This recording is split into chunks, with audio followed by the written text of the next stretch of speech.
नमस्कार दोस्तों, कैसे हैं आप सब लोग। स्वागत है आपका क्रैक जीके एग्जाम पर।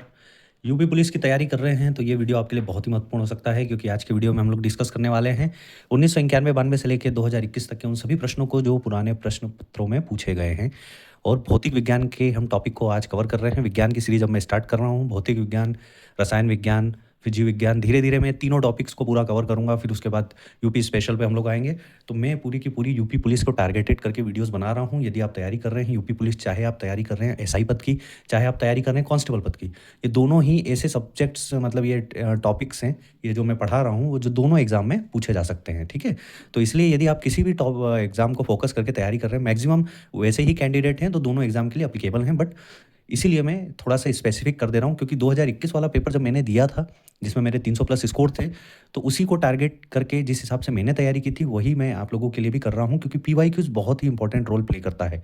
इसको टारगेट करके मैंने आप लोगों के लिए संविधान के पूरे हैंड रिटन नोट्स मेरे पब्लिक कर रखा है। हिंदी के पूरे नोट्स मैंने आप लोगों को दे रखा है। यदि आप लोगों ने नहीं देखा है तो चैनल से जुड़ के, और फ्री ऑफ कॉस्ट पीडीएफ में प्रोवाइड कर रहा हूँ टेलीग्राम पे। तो टेलीग्राम का भी लिंक मेरा इसी वीडियो के डिस्क्रिप्शन में, जरूर आप ज्वाइन करिए और फायदा उठाइए। आइए स्टार्ट करते हैं हम लोग भौतिक विज्ञान फिजिक्स के जुड़े हुए प्रश्नों को। एक प्रकाश वर्ष क्या मापता है? तो प्रकाश वर्ष आपको पता है, प्रकाश वर्ष दूरी मापता है, खगोलीय दूरी। ठीक है, प्रकाश वर्ष क्या मापता है? खगोलीय दूरी। तो प्रकाश वर्ष दूरी मापने की इकाई, ऑप्शन बी इसका सही है। एक प्रकाश वर्ष की वैल्यू क्या होती है? डायरेक्ट भी क्वेश्चन ये पूछा जा सकता है। 9.46 इंटू 10⁻12 किलोमीटर।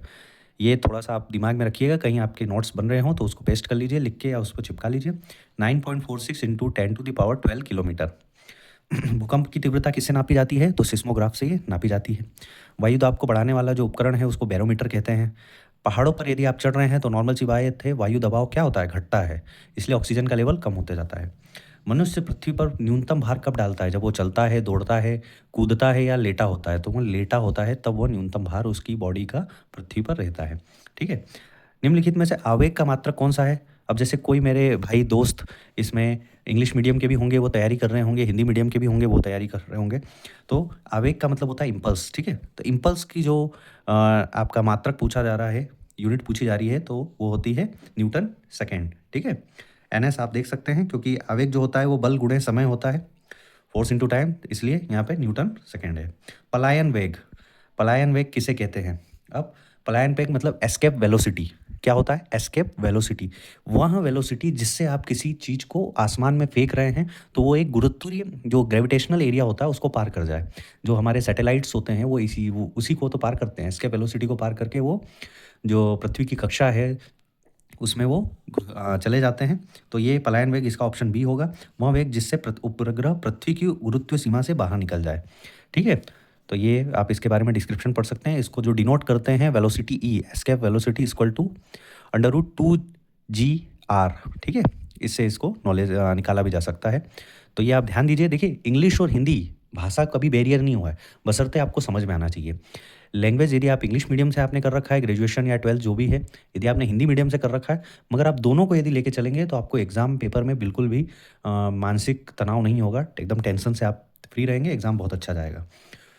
आइए उष्मा पे आते हैं। जब किसी पदार्थ का तापक्रम बढ़ता है तब उसके अणुओं की माध्य गतिज ऊर्जा के मान पर क्या प्रभाव पड़ता है? तो देखिए, इसमें जो होता है कि आप कोई भी यदि मैटर है उसको आप गर्म कर रहे हैं, तो जो उसके अंदर की जो गतिज ऊर्जा है, ठीक है, नॉर्मल सी बात है, उसमें भी क्या होगा? वो बढ़ेगा ही सही, क्योंकि वो गर्म होगा तो इधर उधर बहुत तेज़ी से मूवमेंट करेगा। उसको आप क्या कहेंगे? बढ़ेगा। गतिज ऊर्जा की वैल्यू पे क्या होगा? उसका मान क्या होगा? तो वो बढ़ता है। ठीक है, इसके आप इस तरीके से इसको लर्न कर सकते हैं, याद कर सकते हैं। किसी पदार्थ की अवस्था को बदलने के लिए आवश्यक ऊष्मा को क्या कहते हैं? गुप्त ऊष्मा। गुप्त ऊष्मा दैट मीन्स लेटेंट हीट।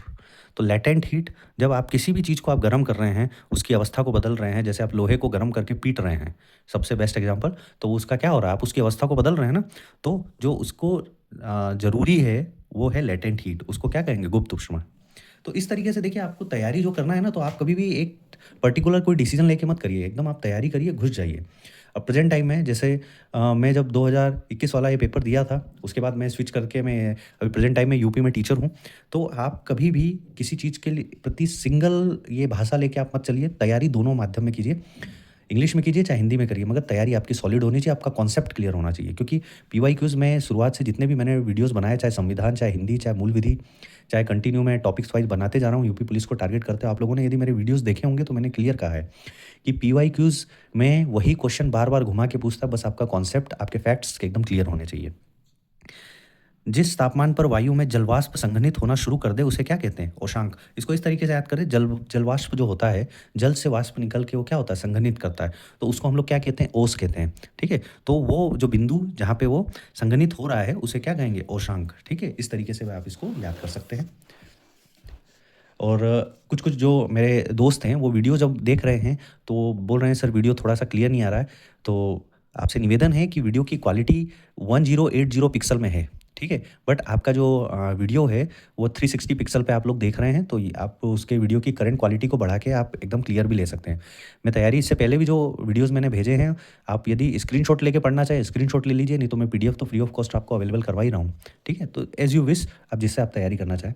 अब शीतलन प्रक्रिया द्वारा गैस को द्रव बदलने की प्रक्रिया को क्या कहते हैं? संघनन। अब ठंडा होगा तो गैस क्या होगा? बूंद बूंद में बदलेगा, तो उसके क्या कहते हैं? संघनन कहते हैं। देखिए 2021 में सब पूछा गया है। ठीक है, तो इसलिए बिल्कुल भी आप उसको स्किप मत करिए। देखिए फर्स्ट पाली पूछा, सेकंड पाली में। अब गैस संपीड़ितता क्या होती है? उच्च। यदि गैस को कंप्रेस करेंगे तो उसकी संपीड़ितता क्या होगी? उच्च होगी, हाई हो जाएगी। नैदानिक थर्मामीटर, नैदानिक मतलब जो क्लिनिकल थर्मामीटर होते हैं जो यूज़ करते हैं, उसकी जो सीमा होती है, उसका रेंज जो होता है वो कितना होता है? 35 डिग्री सेल्सियस से 42 डिग्री सेल्सियस होता है। और हमारी बॉडी का क्या होता है, मानव शरीर का? तो वो होता है 37 डिग्री सेल्सियस। ठीक है, देखिए नेक्स्ट क्वेश्चन यही है, नैदानिक थर्मामीटर द्वारा मापा जाने वाला मानव शरीर का औसत सामान्य तापमान क्या होता है? तो 37 डिग्री सेल्सियस। फ़ारेनहाइट में 98.6 फ़ारेनहाइट होता है ये। ठीक है, तो इस तरीके से आप एकदम कॉन्सेप्ट अपना क्लियर रखिए। ठोस पदार्थों में उष्मांतरण मतलब उष्मा का जो ट्रांसफर होता है, उस प्रक्रिया को किस रूप में जाना जाता है? तो चालन के रूप में जाना जाता है। ओके, वायुमंडल के ऊर्ध्वतापन की प्रक्रिया को क्या कहते हैं? ऊर्ध्वतापन मतलब डायरेक्ट जो अपना फेस चेंज कर लेते हैं, उसको कहते हैं संवहन, जैसे कन्वेक्शन उसको कहते हैं। अब जो संवहन होता है वो द्रवों में होता है, गैसों में होता है, दोनों में होता है। ठीक है, तो अब यहाँ पर देखिए संवहन की प्रक्रिया में पदार्थ के कण स्वयं स्थानांतरित होते हैं। अब इसका एग्जाम्पल क्या है? आग पे रखी हुई पतीली का जल द्वारा गर्म होना। ठीक है, तो ये जो हो रहा है अब वो अंदर का पानी भी गर्म हो रहा है प्लस पतीली भी गर्म हो रही है, तो वो क्या होता है? सेम वो जो है वो स्थानांतरण हो रहा है। ओके, वह प्रक्रिया जिसके द्वारा वायु में जल वाष्प और जल की बूंदों में परिवर्तित होता है संघनन कहलाती है। जस्ट ये देखिए ऊपर वाला क्वेश्चन है, ये आया है 20 नवंबर 2021 को, ये आया है 24 नवंबर 2021 को। तो आप समझ रहे होंगे, क्योंकि बहुत ही इंपॉर्टेंट, सिर्फ आपके फैक्ट्स क्लियर होना चाहिए, वही एग्जाम में रिपीट्स होते हैं। वाष्पीकरण के फलस्वरूप क्या होता है? शीतलन होता है। ठीक है, तापमान मापने के लिए उपयोग में लाया जाने वाला जो उपकरण है, जैसे वही थर्मामीटर, जिसे बॉडी टेम्परेचर आप नापते हैं। वायुमंडल में जलवाष्प की आर्द्रता, आर्द्रता जिसको ह्यूमिडिटी कहते हैं, उसको उसी रूप में जानते हैं। जलवाष्प की मात्रा, जल के वाष्प की मात्रा, ह्यूमिडिटी, बॉडी की ये चीज़ कितनी ह्यूमिडिटी है। ठीक है, तो ये सब, ये तो ऐसी चीज़ें हैं जो आप नेचुरल भी यदि आपने डेली लाइफ में यूज़ किए तो आपको कॉन्सेप्ट आपके क्लियर होंगे। प्रकाश तरंग के सिद्धांत किसने प्रतिपादित किया था? तो ये जो है ये थोड़ा सा फंसने वाला क्वेश्चन था, क्योंकि इसका जो आंसर है क्रिस्टियन हाइगन्स ने अपनी पुस्तक ट्रीटीज ऑफ लाइट में इसके बारे में कहा था, प्रकाश के तरंग की। ठीक है, तो first of all Christian Huygens 1678 में इसका प्रतिपादन किया था। स्वचालित वर्षा सेंसर किसके सिद्धांत पे काम करता है? तो ये पूर्ण आंतरिक परावर्तन, टोटल इंटरनल रिफ्लेक्शन के सिद्धांत पर काम करता है। ठीक है, और इसमें कौन सी वर्षा सेंसर, कौन सा विकिरण यूज़ होता है? तो इंफ्रारेड विकिरण का यूज़ होता है। ठीक है, अब देखिए यहाँ पे ये क्वेश्चन थोड़ा सा आपको घुमाने वाला है। जब लाल गुब्बारे को हरे प्रकाश के माध्यम से देखा जाता है तो वो कैसा दिखाई देता है? तो वह काला दिखाई देता है, क्योंकि क्या करता है, लाल गुलाब जो हरा कलर है वो लाल गुलाब को अवशोषित कर लेता है, इसलिए उसके कारण क्या होता है, कोई भी कोई भी रिफ्लेक्शन नहीं होता है, इसलिए वो क्या दिखता है? काला दिखता है। ठीक है, गोलाकार दर्पण की परावर्तक सतह के केंद्र को क्या कहते हैं? ध्रुव कहते हैं। ठीक है, तो क्या कहते हैं? देखिए 12 नवंबर 2021 को पूछा गया है, ध्रुव कहा जाता है। डेसिबल से क्या नापा जाता है? तो नॉर्मल सी बात है, ध्वनि की तीव्रता, वॉल्यूम, इसको नापा जाता है, क्योंकि अपने अब जैसे ह्यूमन ईयर्स हैं, जो हम लोगों के कान हैं, वो 20 डेसिबल तक की आवाज़ को सुन सकता है। ठीक है, तो उस डेसिबल से क्या नापा जाता है? ध्वनि की तीव्रता। प्रतिध्वनि उत्पन्न होने का कारण है क्या? तो ध्वनि का परावर्तन, जो ध्वनि का परावर्तन होगा उससे प्रतिध्वनि हमारी उत्पन्न होगी। अब ध्वनि की चाल सबसे ज़्यादा किस में पाई जाती है? तो पानी, बर्फ या वायु, तो तीनों में से किस में? तो बर्फ। बर्फ क्या है? सॉलिड है, इसीलिए ध्वनि की तीव्रता सबसे ज़्यादा क्या होगी? बर्फ़ में होगी। अब इस तरीके से आप इसमें देखिए, जैसे लोहे का कोई आपके पास सॉलिड मटेरियल है और लोहे की ही कोई पतली-सी चादर हो, तो आप दोनों को पीट के देखिए, आपको ज़्यादा आवाज़ किसमें नज़र आएगी? तो वैसे भी आपको सुनने में भी आ जाएगा कि जो सॉलिड है, लोहे का सॉलिड है, उसी तरीके से बर्फ़ में ध्वनि की चाल सर्वाधिक है। कणों की तरंग प्रकृति, ये किसने फाइंड आउट किया था? तो डी ब्रोगली का सिद्धांत है, ठीक है? दिष्ट धारा मतलब डायरेक्ट करंट की आवृत्ति क्या होती है? तो इसका जो आवृत्ति होती है वो 0 हर्ट्ज़ मतलब 0 हर्ट्ज़ होती है डायरेक्ट करंट की। चुंबकीय फ्लक्स, मैग्नेटिक फ्लक्स जो है, इसकी जो यूनिट क्या है? तो इकाई है इसकी टेस्ला। अब एमीटर किसे कहते हैं? तो जब आपने करंट नापने वाला जब आपने पढ़ा होगा 11th-12th में, तो जब सीरीज़ कॉम्बिनेशन में लगता है, मतलब श्रेणी क्रम में लगता है, तो उसको किससे नापा जाता है? एमीटर से। और जब वो पैरेलल में लगता है, तो उसको वोल्टमीटर से, ठीक है? तो इस तरीके से आप इसको भी याद कर सकते हैं। देखिए, एकदम सिंपल सा क्वेश्चन आया है। यदि आपके कॉन्सेप्ट क्लियर हैं, तो आपको दिक्कत नहीं होगी। सौर ऊर्जा का स्रोत है नाभिकीय संलयन मतलब न्यूक्लियर फ्यूजन, ठीक है? फ्यूजन होता है तो वहाँ पर हाइड्रोजन गैस बनती है और हाइड्रोजन गैस बनने के कारण वहाँ पे अत्यधिक ऊर्जा उत्पन्न होती है सूर्य में। तो उसी को सौर ऊर्जा का स्रोत क्या है? नाभिकीय संलयन, ठीक है? भारत की एंटी टैंक मिसाइल कौन सी है? आकाश, नाग, अग्नि, पृथ्वी। तो नाग है। इसको जब ये लॉन्च हुआ था, तब इस नाम से भी जाना जाता था कि मारो और भूल जाओ, ठीक है? मतलब चला दो और भूल जाओ, ये अपने आप टारगेट को हिट कर देगा, ठीक है? तो इसका आंसर क्या है? नाग। इसका एक्सप्लेनेशन आप देख सकते हैं। लोकोमोटिव इंजन का आविष्कार किसने किया था? तो लोकोमोटिव इंजन का आविष्कार जॉर्ज स्टीफेंसन ने किया था। और एडिसन का तो आप जानते ही हैं, बल्ब के थॉमस अल्वा एडिसन, इन्होंने बल्ब का आविष्कार किया था।